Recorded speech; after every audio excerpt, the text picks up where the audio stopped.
Доброе утро, дорогие телезрители! Мы приветствуем всех, кто сейчас, возможно, только проснулся, возможно, кто-то из вас уже бодрствует, но в любом случае мы призываем вас всех оставаться с нами на телеканале Якутия-24 и НВК Саха. И это «Утро Якутии», и с вами я, Дарья Анкехова. Ну что, дорогие друзья, напоминаем вам о том, что это утро у нас отныне семейное, потому что мы немножко поменяли формат, и теперь у нас очень много совершенно новых рубрик, которые подходят людям от мала до велика. Есть и детские рубрики, и рубрики, специально посвященные мужским темам. Ну и, конечно, для милых дам всегда найдется что-то полезное. Напоминаем вам о том, что мы работаем в прямом эфире. Вы можете стать участником нашего эфира, отправив свое сообщение. Возможно, вы хотите поздравить кого-то, может быть, передать привет.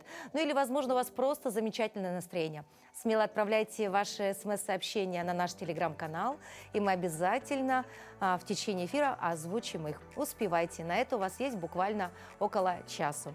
Ну и, как всегда, необходимо узнать, какая же у нас погода за окном. В центральных районах температура воздуха на 6 часов утра была на отметке минус 23 градусов. В Заречной группе 13-21 ниже 0. В южных 7-9 со знаком минус. В Вилюйской группе 7-17, Нижнеленских 16-23 ниже 0. В западных 5-9 градусов мороза. В Колымандигирской группе улусов 8-20, в Янских 12-15 со знаком минус. На северо-западе ожидается до минус 28 градусов.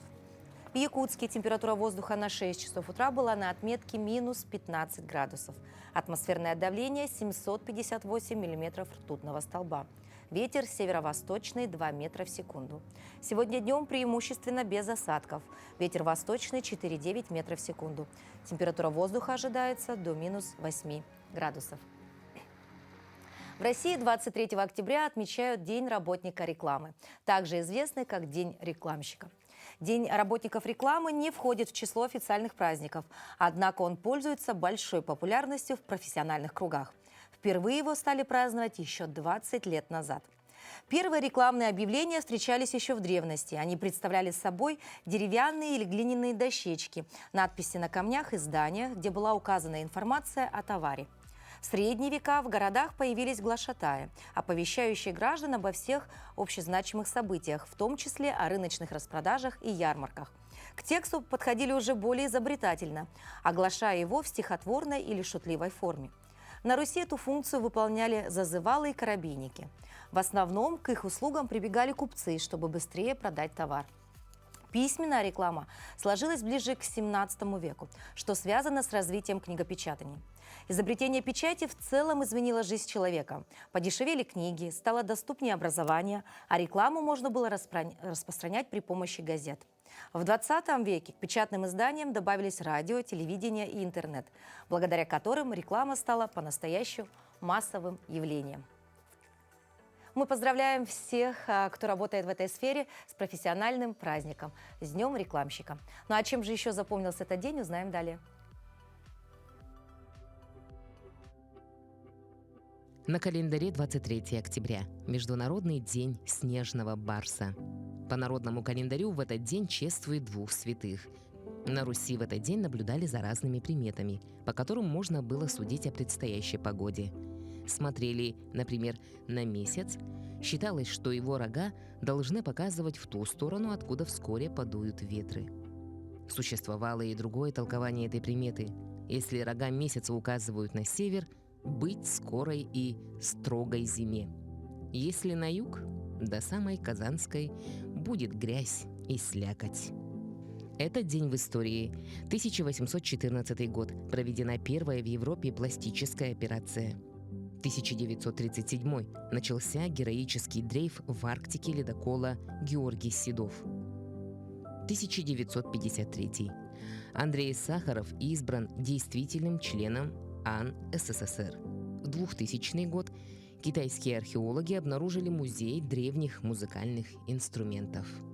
В этот день родились Петр II, император всероссийский, внук Петра I. Святослав Рерих, русский и индийский философ, художник, культуролог. Феликс Блох, швейцарский физик, нобелевский лауреат. Илья Франк, советский физик, академик, нобелевский лауреат. Джанни Родари – итальянский детский писатель, автор «Приключений Чипполлино». Юрий Саульский – советский композитор, автор песен, народный артист РСФСР. Пеле – бразильский футболист, трехкратный чемпион мира. Майкл Крайтон – американский писатель, фантаст, сценарист и кинорежиссер. Ульяна Лопаткина – российская балерина, народная артистка России. Ирина Никифорова – актриса, заслуженная артистка Республики Саха-Якутия. Василий Рочев – российский лыжник, призер Олимпийских игр, чемпион мира. Именины сегодня отмечают Андрей, Василий, Евлампий, Евлампия, Иннокентий. Праздники праздниками, а вот что точно необходимо сделать на этот момент времени года, так это успеть приготовить квашеную капусту. Это один из самых полезных и популярных продуктов на земле. Подробнее об этом расскажет наш доктор.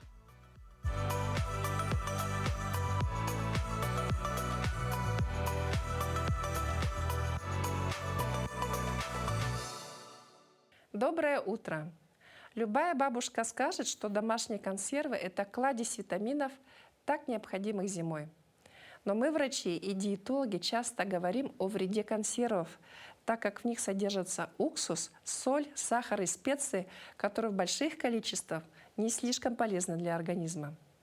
На самом деле, вопреки мнению наших бабушек, консервы – это вовсе не источник витаминов. Витамины и антиоксиданты, самые полезные компоненты овощей и фруктов, при консервировании разрушаются практически полностью. Часть исчезает еще в процессе приготовления под воздействием высоких температур. Остальные постепенно разрушаются при хранении. Я не скажу, что надо абсолютно совсем отказаться от консервации. Все должно быть в меру.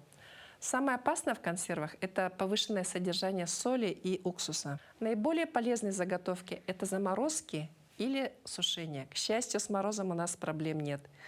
Единственное исключение среди традиционных домашних заготовок, которое полезно и нужно практически каждому, это квашеная капуста. Она настолько насыщена полезными веществами, что даже полезнее свежей. При брожении в ней образуется молочная кислота. Она останавливает процессы гниения в капусте и продолжает выполнять ту же роль в кишечнике, подавляя развитие болезнетворных микробов. Капуста – это суперфуд, мощный источник клетчатки и полезных для кишечника бактерий. Будьте здоровы!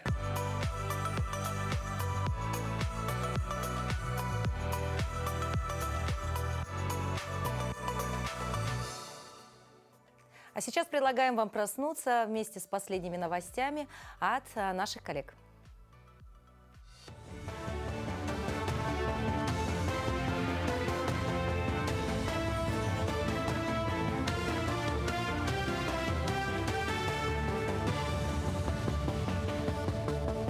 Доброе утро, коллеги! Доброе утро, Якутия! Далее блок новостей.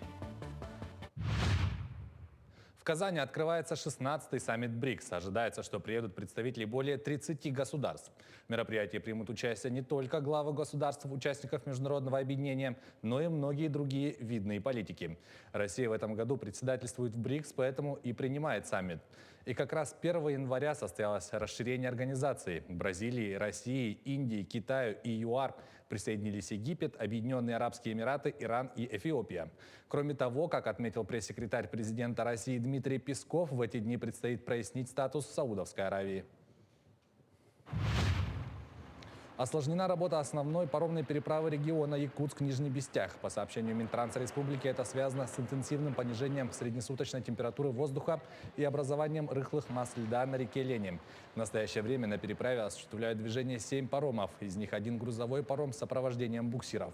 Паромы работают по загруженности. Минтранс Якутии настоятельно рекомендует воздержаться от поездок с учетом осложнений в работе паромной переправы. Тем временем свою работу начали суда на воздушных подушках по маршруту Якутск-Нижний Бестях-Якутск. Они осуществляют движение со станции Намыв, расположенной на 204-м микрорайоне. В настоящее время на линию выходят порядка 20 единиц с 7 утра до 6 часов вечера. Стоимость проезда составляет 2500. Повышение связано с ухудшением погодных условий и дополнительными расходами на топливо. Отметим, что после ледостава, когда требуется пересадка на аэроботы, стоимость проезда увеличится до 4000 рублей.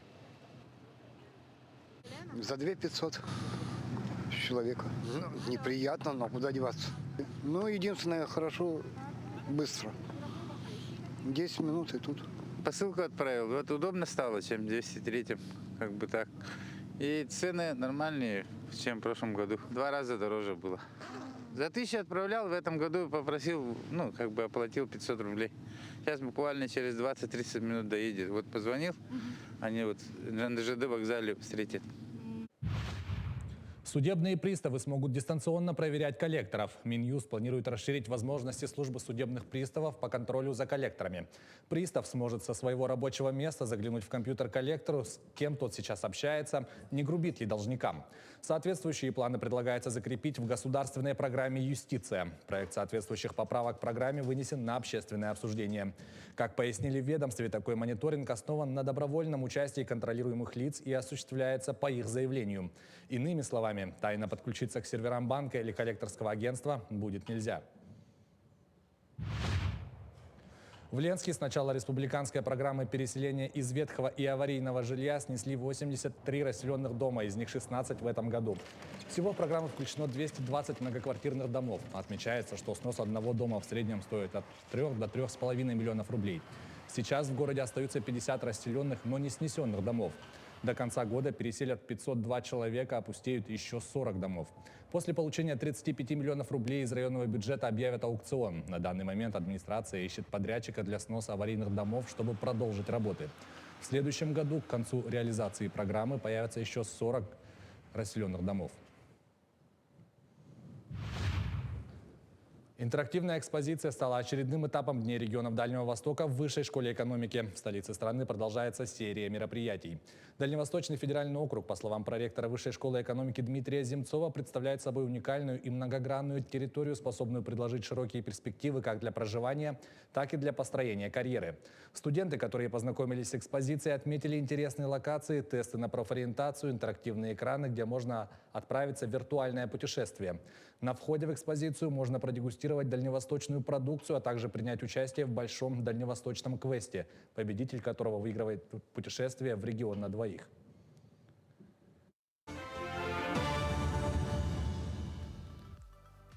Для чего нужна отметка о гражданстве и свидетельстве о рождении детей? И где ее можно получить?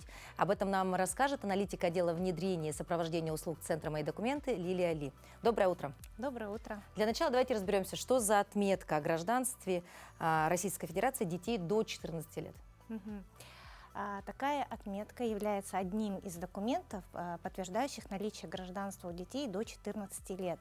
Она проставляется в виде штампа на свидетельстве о рождении ребенка, если свидетельство одностороннее, то есть составлено только на русском языке. Или в качестве приложения к свидетельству о рождении, если свидетельство двустороннее, составлено с одной стороны на русском языке, а с другой стороны на языке субъекта Российской Федерации. Например, как у нас в республике, да, двустороннее на русском и на якутском языке. Вот. Также наличие у ребенка гражданства Российской Федерации может подтверждаться другими документами. Если, например, у ребенка есть свой заграничный паспорт старого или нового поколения, это тоже является подтверждением у него гражданства Российской Федерации. Помимо этого, паспорт Российской Федерации родителя, да, или заграничный или служебный паспорт родителей, в который внесены сведения о ребенке до 14 лет. Поэтому, помимо этого, может быть у ребенка вкладыш о гражданстве к свидетельству о рождении или свидетельство о приобретении гражданства Российской Федерации по рождению. По рождению. Вот маленький такой квиточек давали, да, многим родителям. Скажите, а то есть в случае, если у ребенка есть заграничный паспорт нового образца и вот другие варианты, да, вот эта отметка о гражданстве Российской Федерации не нужна? Нет. Тоже нужна? Нет, не обязательно. Не обязательно. То есть, если есть один из перечисленных документов, отметку можно не проставлять. В каких случаях может пригодиться? Дело в том, что вот в настоящее время, да, вот я перечислю наиболее, скажем так, популярные, да, вот, скажем, случаи, когда необходима вот эта отметка о гражданстве или иной документ, подтверждающий гражданство ребенка. Например, когда ребенок получает первый свой паспорт в 14 лет, да, необходим документ, подтверждающий гражданство. И с недавнего времени также такой документ требуется при регистрации по месту жительства или по месту пребывания ребенка до 14 лет, а также для оформления заграничного паспорта старого или нового образца тоже необходимо предоставить документ, подтверждающий гражданство. Мгм. Какие необходимо документы предоставить и сколько срок предоставления этого результата? Для получения услуги необходимо предоставить паспорта обоих родителей. Если нет возможности, например, предоставить паспорт одного из родителей, да, родитель находится в разводе, дополнительно необходимо предоставить свидетельство о расторжении брака. Или, например, родитель умер, то тогда свидетельство о смерти. В обязательном порядке, конечно же, свидетельство о рождении ребенка нужно предоставить. Если в отношении ребенка было установлено отцовство, то свидетельство об установлении отцовства. Если ребенок усыновлен или удочерен, тогда, соответственно, свидетельство об усыновлении или удочерении. Также, если заявление подается по месту пребывания, то есть не по месту временной регистрации, дополнительно необходимо предоставить свидетельство по месту регистрации по месту пребывания. И еще один такой важный момент, я хочу отметить, что при подаче документов родителям нужно заполнить анкету, которая подтверждает факт их проживания на территории Российской Федерации на 6 февраля 1992 года. Дело в том, что именно в этот день был принят первый закон о гражданстве Российской Федерации. Но, насколько я знаю, там очень много нюансов при заполнении этой анкеты, потому что нужно знать не только вспомнить, где ты находился на этот момент, но нужно вспомнить еще, где находились твои родители, да? Да, все И верно. родители супруга, ну, в частности. Все верно, да. Если, допустим, вы не помните этих сведений, да, вот в частности о своих родителях, да, или не располагаете такими сведениями, в анкете так и нужно написать: сведениями не располагаю. Этого будет достаточно. Такое тоже бывает, то есть Да, сами да. запросят, сами узнают все, да? А где можно получить эту услугу? Жители города Якутска могут обратиться за получением услуги в любой из офисов Центра «Мои документы» или в Центр госуслуг МВД по улице Чайковского, 2/2. Также услуга у нас предоставляется в офисах Центра «Мои документы» по Ленскому, Мирнинскому, Неренгринскому и Хангаласскому районам. Жители других районов республики для получения услуги могут обратиться непосредственно уже в территориальное подразделение МВД по республике Саха-Якутия по месту жительства или по месту пребывания. Лилия, ну давайте не будем скрывать о том, что многие родители как-то не очень серьезно отнеслись, да, к этому требованию, да, потому что подумали, да зачем это надо, по России же летаем, все нормально, тут знакомые улетели, там знакомые улетели.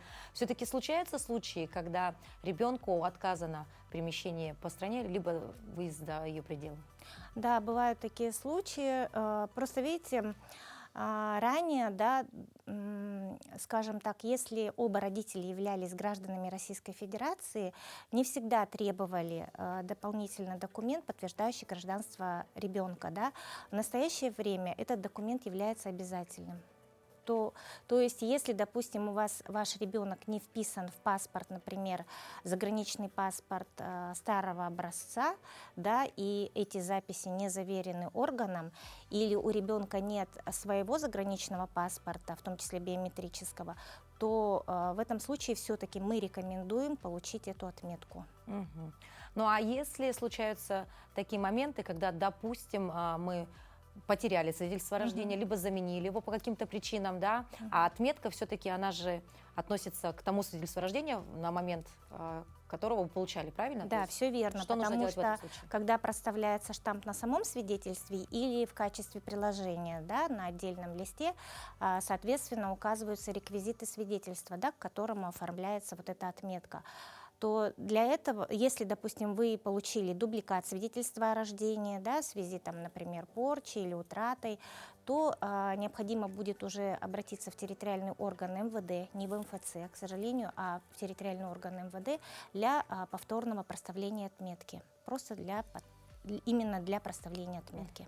А как долго предоставляется эта услуга? Через МФЦ услуга предоставляется в течение 8 рабочих дней. Ну, то есть достаточно быстро. Да, да. И записаться к вам можно? Для того, чтобы записаться, можно воспользоваться сервисом на нашем сайте по отдельной категории гражданства детей до 14 лет или позвонив в Центр регионального обслуживания по номеру 8 800 100 ровно 22 16. То есть ничего сложного нет, запишитесь заранее, придите, сдайте, через 8 дней получите. Да. Это приложение к свидетельству, берегите, храните. И еще один вопрос. А можно ли присоединить вот эту бумажку к свидетельству о рождении с помощью степлера, там, либо заламинировать, возможно, как? Потому что у многих родителей, опять же, возникает вот такой популярный вопрос. Нет, мы не рекомендуем этого делать, потому что это будет уже расцениваться как порча документа, и вам придется опять повторно заказывать дубликат свидетельства. Поэтому храним эту бумажечку вместе с свидетельством о рождении. Да, все верно. Все верно. Лилия, спасибо большое за то, что посетили наш утренний эфир. Мы желаем вам продуктивного рабочего дня и хорошего настроения. Спасибо. Ну а сейчас самое время для легкой тренировки, позволяющей отогнать сон, приливом энергии и нагулять аппетит для полноценного завтрака. Доброе утро, меня зовут Виталина, а это воспитанница клуба «Бриллианты Туймады». Сегодня мы сделаем утреннюю зарядку на полу, партерную. Руками взялись за стопы, делаем волны и раз. Отличное упражнение. 2. Для гибкости спины. 3. И 4. 5. 6. 7. И 8.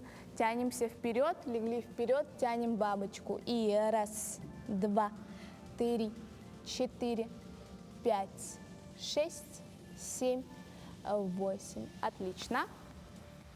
Садимся в полушпагат на правую ножку. Правая коленка у нас согнута, сзади ножка прямая. И ложимся вперед. И раз. Коленные связочки растягиваем. 2, 3, 4, 5, 6, 7, 8. Хорошо. Поменяли ножку. Все то же самое с левой ноги. И легли вперед. Раз, 2, 3, 4, 5, 6, 7, 8. Хорошо. Следующее упражнение у нас махи вперед. Ложимся на спинку. Руки у нас вдоль тела. Правой ногой машем. И раз, 2, спокойно. 3, 4. Насколько позволяет наша растяжка. 5, 6, 7, 8. И другой ногой то же самое.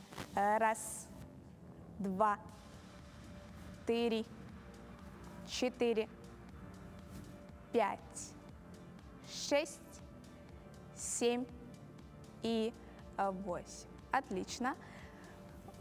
Перекатились на живот. Растягиваем спину назад. И раз. Можно ножки пошире поставить. 2, 3, максимально. 4, 5, 6, 7, 8, 9, 10. Закончили. На этом наша зарядка закончилась. Спасибо, что сделали ее с нами. И всем удачного дня. Несомненно, поддержка здорового образа жизни для многих людей становится главной задачей. Когда человек здоров, полон сил, он более активен и эффективен. В корпоративной культуре большинства крупных компаний важным элементом поддержания хорошей спортивной формы стало ежегодное проведение спартакиад и отдельных состязаний. Об одном из таких праздников спорта далее. В Чернышевском подвели итоги спартакиады сельских поселений. Сразиться за титул лучших приехали спортсмены из Алмазного, Чернышевского, Светлого и Тас-Юряха. В поселке Навилю и соперники играли в настольный теннис, соревновались на веселых стартах и поднимали гири. В школьных годах во многих соревнованиях участвовал по голевому спорту. У меня есть второй спортивный разряд, но я планировал сделать 70 раз, но не получилось. Неделю назад в Арылахе местные спортсмены играли в волейбол, шашки и дартс. В Чернышевском прошел второй этап соревнований. Спартакиада поселений у нас проходила раз в 4 года, и последний раз она была перед пандемией в 2019 году. Ну вот сейчас пандемия закончилась, вроде все пришло в свои рамки, и вот мы решили возобновить эту спартакиаду. То есть она пройдет вот в этом году, и следующая спартакиада поселений пройдет через 4 года. Первое место заняли хозяева спартакиады. Серебро и бронзу завоевали команды Чуонинского и Бутуобинского наслегов. Победителям спартакиады вручили кубки, медали и подарочные сертификаты. Спортивные состязания сегодня проводят и для братьев наших меньших. А если в программу добавить еще элементы дефиле, так вообще получится целый праздник. Все как у людей. Так, в Санкт-Петербурге самые милые и дружелюбные создания на свете корги собрались на одной площадке и устроили настоящий карнавал. Костюмированный фестиваль «Корги Квин» для четырехлапых и их любителей прошел в воскресенье в культурном квартале Брусницын в Санкт-Петербурге. На кадрах корги в образах Змей Горыныча, богатыря и принцессы щеголяют по подиуму вместе с хозяевами, а после резвятся на траве. Организатор рассказал, что на мероприятие зарегистрировали 210 собак, 50 из которых принимают участие в модном показе. Это семейный фестиваль корги и их любителей, куда семьи со своими питомцами приходят повеселиться. Такая светская вечеринка для собак. Мы растем с каждым годом, соответственно, эмоции крепчают, всегда позитивные, всегда очень вызывают умиление, радость, не знаю, какое-то такое чувство объединения, что ли. Участница мероприятия Виктория в образе персонажа Гермионы Грейнджер из серии романов про волшебников поделилась впечатлениями и показала своего питомца в костюме Гарри Поттера. Первый раз на таком мероприятии. Очень интересно.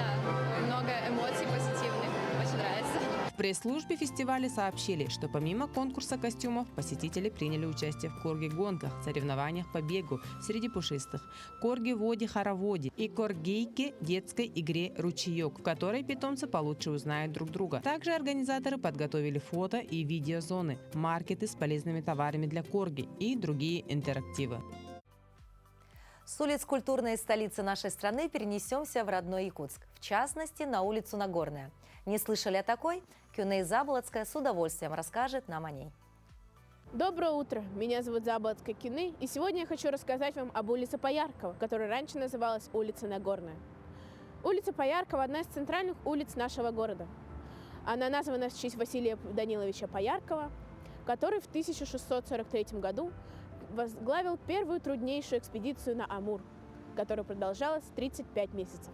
Начинается она от улицы Дзержинского, заканчивается улица Октябрьская.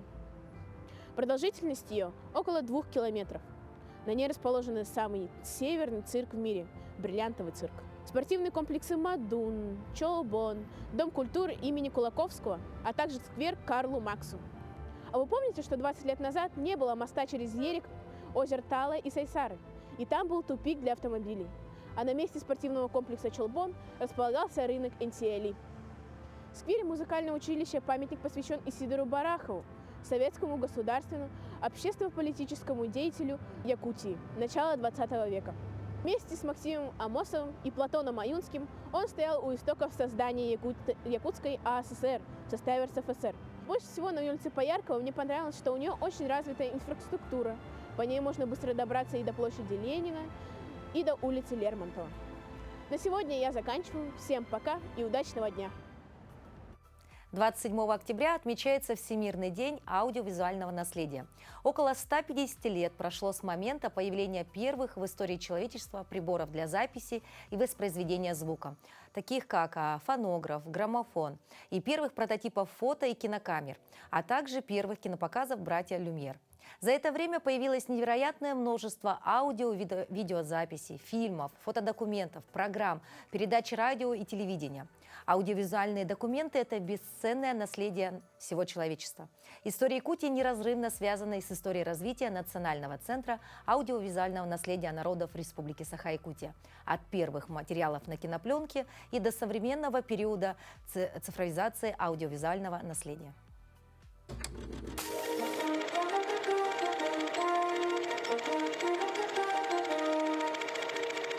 Здравствуйте, меня зовут Ирина Григорьева, я ведущая археограф Национального центра аудиовизуального наследия народов Республики Саха-Якутия. В золотом фонде нашего центра 1000 уникальных видеоматериалов. Особенно дорого для нас эти исторические кадры, когда в 2011 году с рабочим визитом наш центр посетил первый президент республики Михаил Николаев. Волнение, особый трепет сотрудников уже можно почувствовать с первых кадров. Ведь первый президент Михаил Николаев решил посетить центр в день своего рождения. Здесь он в самом центре учреждения, в отделе, где реставрируют кинопленки. Это Алена Марсанова, единственный специалист в Якутии редкой профессии – фильмопроверщица. Через ее руки проходят 1000 метров кинопленки, где каждый кадр бережно склеивается и сохраняется в фонде. А здесь Михаил Николаев знакомится с работой техотдела, где идет монтаж документального фильма. Главный эксперт Любовь Лобанова рассказывает историю создания фонда, который в 1996 году начинался всего с 3 кинопленок, приобретенных у Восточно-Сибирской студии кинохроники. Идея сбора и хранения в одном месте всей кинопродукции о жизни северян витала еще 60-х годов. Но только в 90-е годы двум опытным кинематографистам Ивану Жараеву и Виссариону Томскому пришла идея создания единственного на Дальнем Востоке специализированного учреждения. Затем, благодаря личной поддержке первого президента Михаила Николаева, в кратчайшие сроки было создано Государственное национальное хранилище кинодокументов о Республике Саха-Якутия. Так мечта превратилась в дело. Сейчас в фонде Национального центра хранится более 40 000 видеоматериалов новейшей истории Якутии, содержащих факты, явления, события общественно-политической, экономической и культурной жизни народов нашей республики, начиная с 1924 года. Это материалы якутского телевидения, улусной телестудии, кинолюбителей, организаций и частных коллекций. За эти годы сделано многое. Кроме сбора и приема кино-видеоматериалов ведется постоянное инициативное архивирование. Это видеосъемки наиболее значимых событий современной истории, науки, культуры, событий международного, федерального и республиканского уровня. Для сохранения истории развития кинематографии собрана обширная коллекция экспонатов. А для привлечения общественности к работе центра ежегодно проводится конкурс «Кинолетопись Якутии». А теперь вернемся к кадрам с первым президентом Михаилом Николаевым. Экскурсия по центру перетекла в серьезный разговор, где обсуждались проблемы и перспективы работы на ближайшие годы. А самое главное, у коллектива была возможность пообщаться с первым президентом. Михаил Николаев подчеркнул коллективу, что история Якутии неразрывно связана и с историей развития и самого Национального аудиовизуального центра. Вернуть прошлое невозможно, но всегда можно отмотать кинопленку и вспомнить то прекрасное время. На сайте нашего центра вы можете найти еще больше интересных аудиовизуальных документов. Это была рубрика «История в кадрах». Изучайте историю вместе с нами. Это интересно!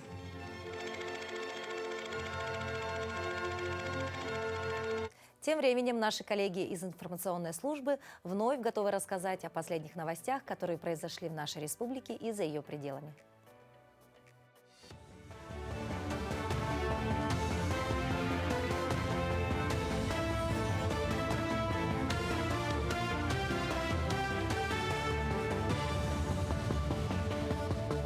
Далее блок новостей.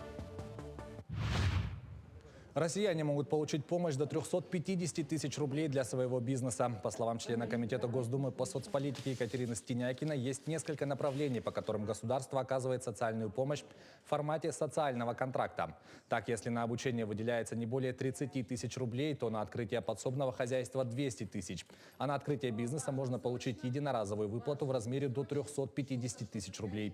Уточняется, что оформить социальный контракт можно через портал госуслуги. Необходимо заполнить заявление и отправить, однако нести оригинал документов придется лично.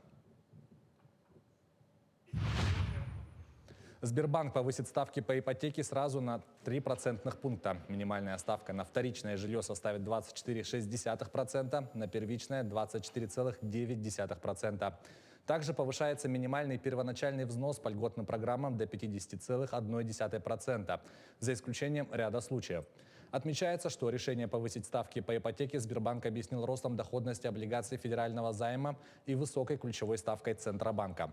По ранее одобренным заявкам кредиты будут выданы на прежних условиях до 1 ноября этого года. Сбербанк также сообщил об изменении условий выдачи ипотеки на покупку квартиры в новостройке по действующим льготным программам.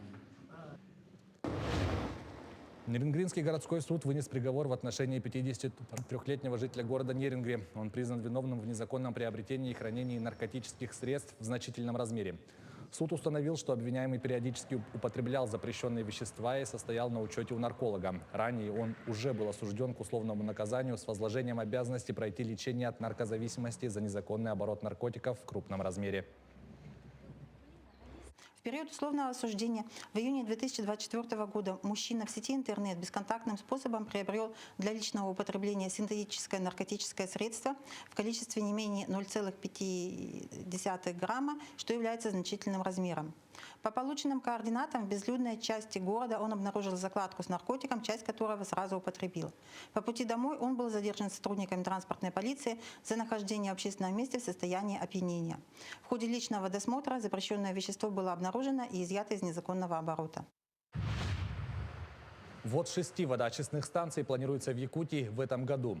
Отмечается, что это стало возможным благодаря федеральному проекту «Чистая вода», входящему в национальный проект «Жилье и городская среда». Станции строят в поселке Батагай, городах Нюрба и Алекминс, а также селе Алтанцы. В результате ввода этих объектов доля населения республики, обеспеченного чистой питьевой водой из систем централизованного водоснабжения, увеличится до 60,4%. Например, на сегодняшний день в Нюрбе идет строительство водоочистной станции, ввод которого запланирован на конец этого года. На сегодня готовность объекта составляет 56%. Площадь объекта составляет 540 квадратных метров, куда входят трехэтажное административное здание и техническое помещение. Уже возведены 3 водоочистные емкости и продолжается прокладка наружных сетей водоснабжения по существующим сетям ЖКХ. Также ведутся работы по монтажу ограждающих конструкций и по бетонированию проезжей части. Сейчас, получается, у нас остаются еще работы по утеплению резервуаров чистой воды объемом 600 кубов каждая, а также наземные павильоны, насос станции первого подъема со скважин, получается. И внутренние работы по прокладке электроснабжения, теплоснабжения внутри, монтаж технологического оборудования и пусконаладочные работы. К этому часу это все новости. Хорошего продолжения дня.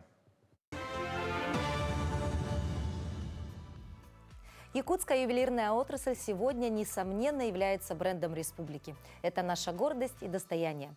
Ювелирное дело у народа Саха с давних времен было наследственным занятием. Оно переходило от отца к сыну вместе со всеми секретами производства. Это искусство основано не только на традициях, а также на природном чувстве красоты и гармонии самого мастера. Одного чутья здесь мало. Чтобы стать ювелиром, нужно усердие, терпение и каждодневный кропотливый труд. Степан закончил художественное училище и с 1992 года неизменно работает ювелиром. А повлиял на этот выбор его отец Петров Степан Никифорович, заслуженный деятель искусств ЯСР, лауреат Государственной премии РСФСР имени Репина, художник-косторез, член Союза художников СССР, благодаря самобытному таланту и трудолюбию стал одним из ведущих мастеров якутского декоративно-прикладного искусства. Работал на фабрике народно-художественных промыслов и сувениров Сардана. Участвовал во всесоюзных, всероссийских, республиканских художественных выставках во многих городах страны. Показывали нас еще в музее, там во всех музеях, скажем, мира. Даже его изделия есть. Из цельного бивня мамонта, кусок такой, да, скажем. Вот из него, ничего не отрывая, как говорится, все лишнее отрезал. И вот такой цельный, изделие получалось. Ничего не клеил, ничего не как лего, как говорится, а все цельное, монолит, мощное. Степан говорит, что главные качества для ювелира – это усидчивость, терпение и кропотливый ум. А вдохновение он получает от самой работы. Я вот на работу прихожу как на праздник, скажем так. Тут все, друзья, товарищи все. Я монтирую только. А все остальное другие. Кто-то полирует, кто-то монтирует, кто-то отливает, кто-то рисует. Это все так, система такая. Степану нравится работать с драгоценными металлами. Хоть и серебром тяжелее, так как его надо греть всю при пайке, но ему все равно больше нравится работать с ним. Металл в чем хорош? Вот сломаешь его, можно в брак отправить, его переплавят, заново сделать можно. А вот на мамонтов кости, да, там если сломаешь, его-то не переплавишь никак. А если приклеишь, это будет уже некрасиво. Видно будет. А вот взял вот это, переплавил, да, перевел. Вот металл в этом хорош. Я делаю все, скажу так. Тут уже выбирать не приходится. А так, лиговер, конечно, лучше, да. Сидишь поспокойнее, скажем так, сидишь, собираешь нормально, не спешишь. Таким образом, передача знаний и опыта своим детям – это самый ценный дар, который будет согревать всю жизнь. Аэлита Стручкова, Илья Сыромятников, Якутск. Якутское ювелирное украшение – это одно из ярких явлений материальной культуры, без которого немыслимо представить богатство и неповторимую красоту духовного и материального наследия народа Саха.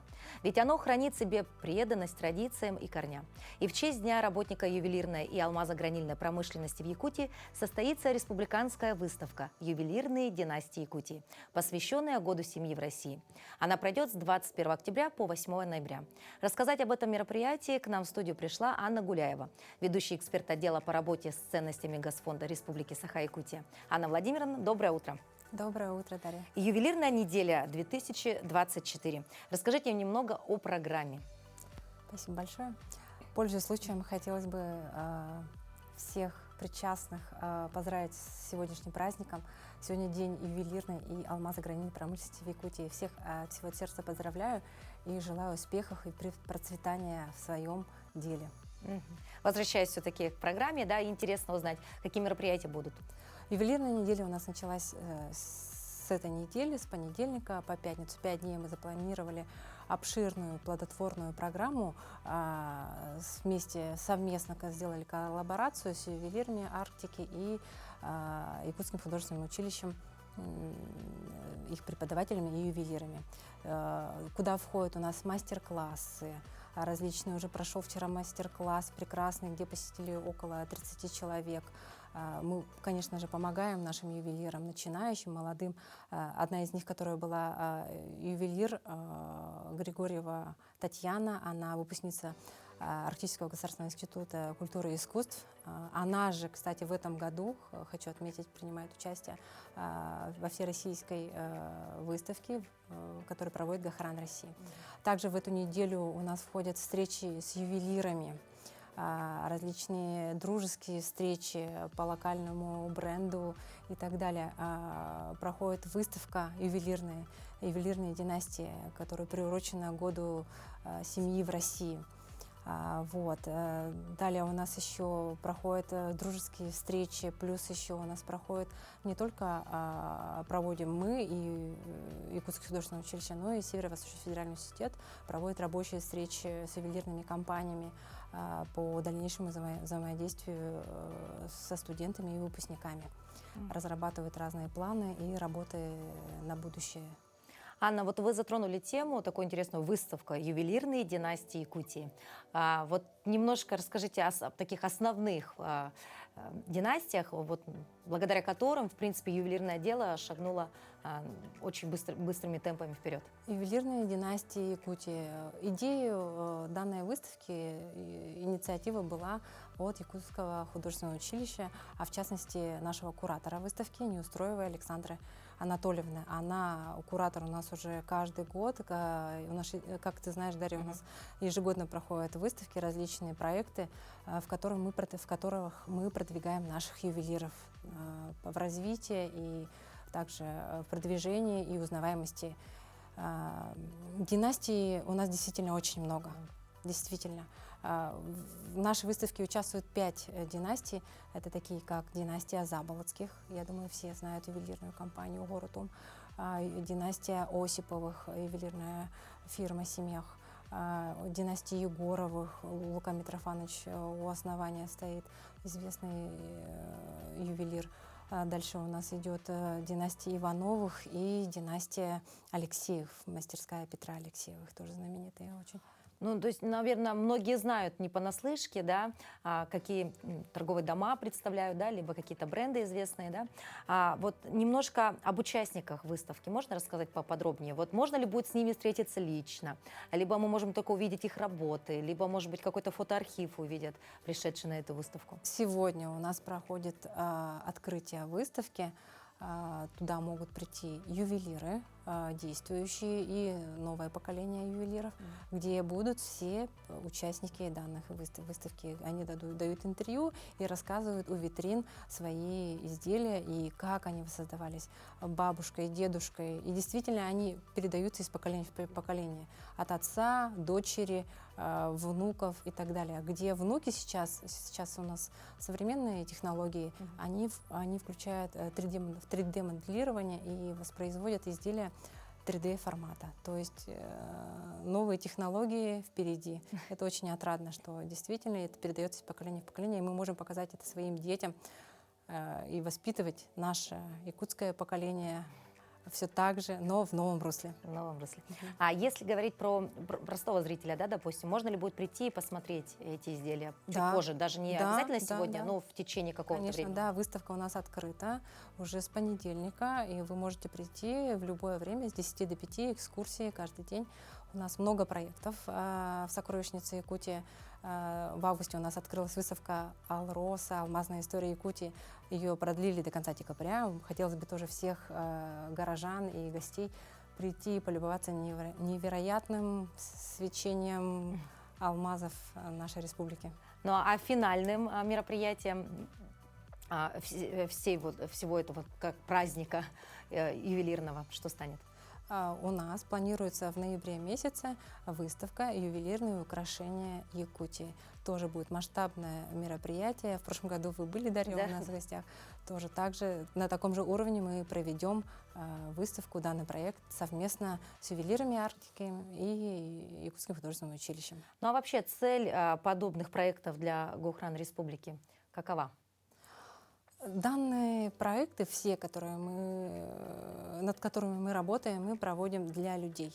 Естественно, для людей, а также для наших ювелиров. Мы поддерживаем всех ювелиров, а также продвигаем их всячески. И не только молодых, но и действующих. Также у нас, я пропустила, извиняюсь, ювелирной неделе будет встречи Дни открытых дверей у мастерских. Например, День открытых дверей у Александра Именитова, ювелира, художника, скульптора Александра Манжурева.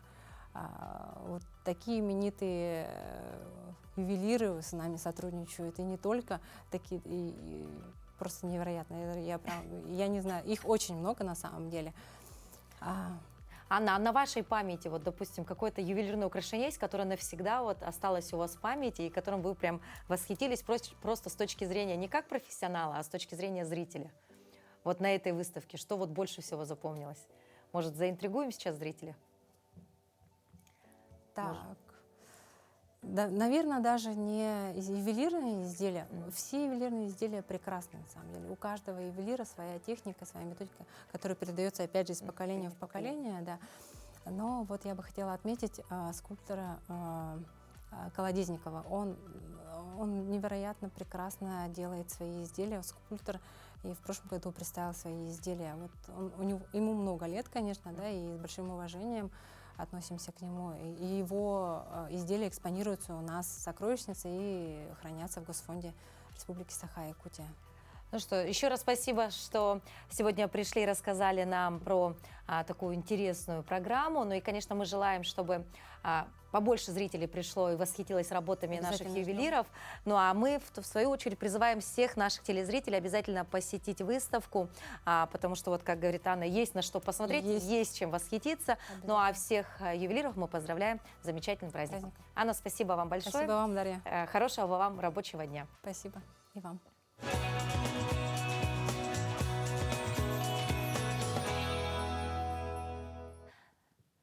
На улице значительно похолодало, и многие из нас уже достали перчатки, а кто-то уже и сразу варежки. Это уже давно перестало быть лишь средством защиты от ветра и морозов. Сегодня это в первую очередь модный аксессуар, который способен изменить любой образ. Перчатки – это точно про этикет. Давайте же узнаем, как правильно носить трендовый аксессуар этого сезона и в каких ситуациях необходимо его снять, ну а в каких можно оставить на руках. Доброе утро, дорогие телезрители! Итак, у нас осень, и появились новые аксессуары. Конечно, чтобы сохранить наши ручки в тепле, нам нужны перчатки. Требований раньше к этому аксессуару было очень много. Был даже свой особый язык перчаток.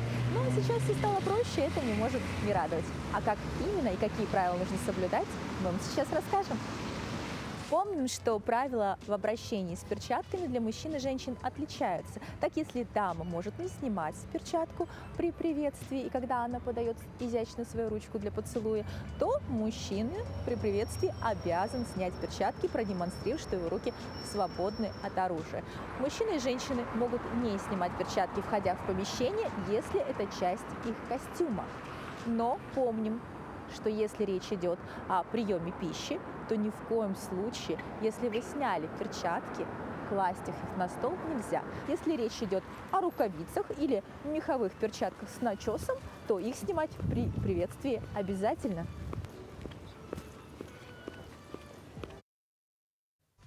Осенний и зимний сезон – это время, когда наблюдается рост респираторных инфекций. Эфирные масла можно применять в качестве дополнительного лечебно-профилактического средства во время простуды. Главное условие – использовать только натуральные масла и не превышать рекомендованных в инструкции дозировок. Доброе утро, Республика! Меня зовут Анастасия, и я мастер по созданию ароматов.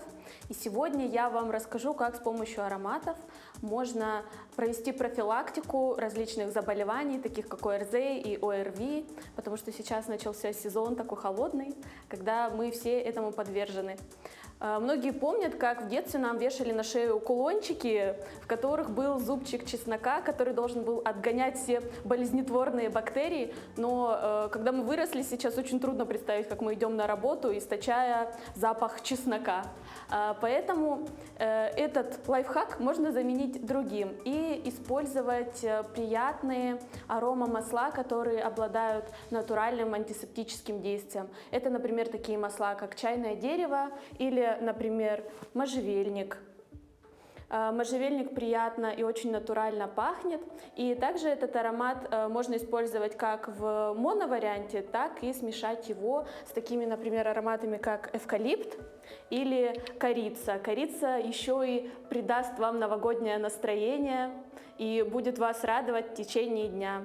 Этот аромат вы можете нанести как на себя, так и добавить в аромакулончик, который вы можете повесить на шею себе или своему ребенку.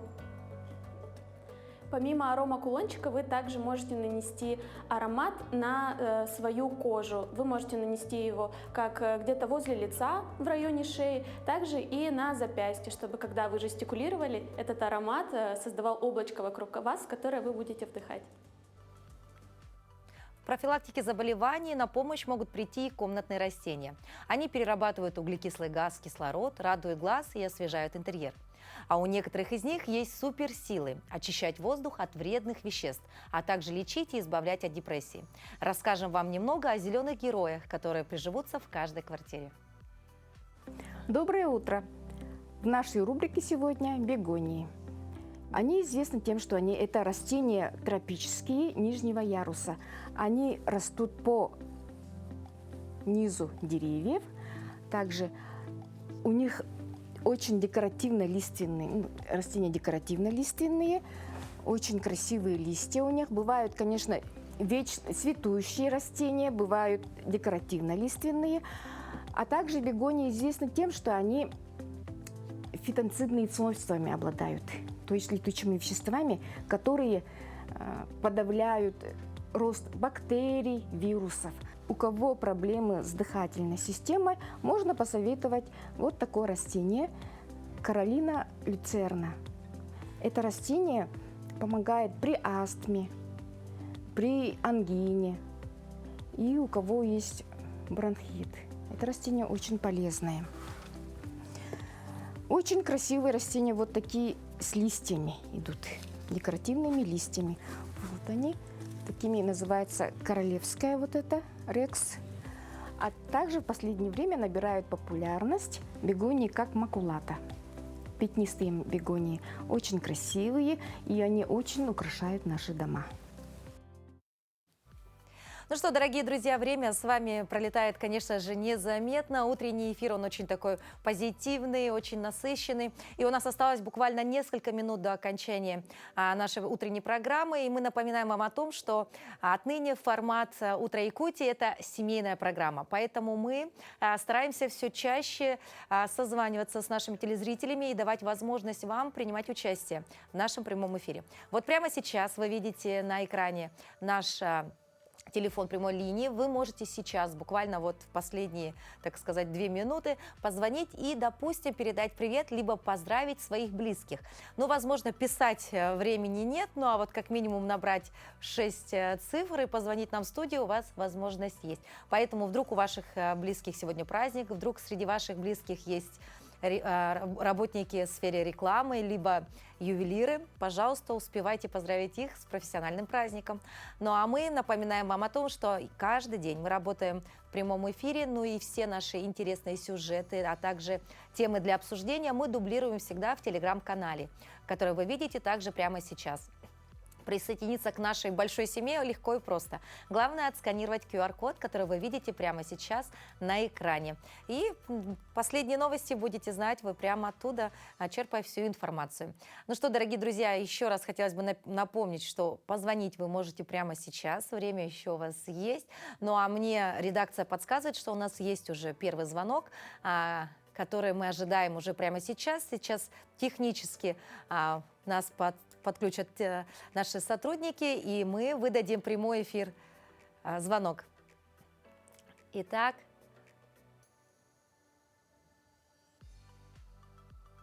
вот оборвался звонок, к сожалению, немножко нетерпеливые наши телезрители, но я думаю, можно будет повторить этот звонок уже завтра, поэтому оставайтесь с нами, и мы увидимся уже завтра на телеканале Якутия 24 и НВК Саха. Будьте с нами.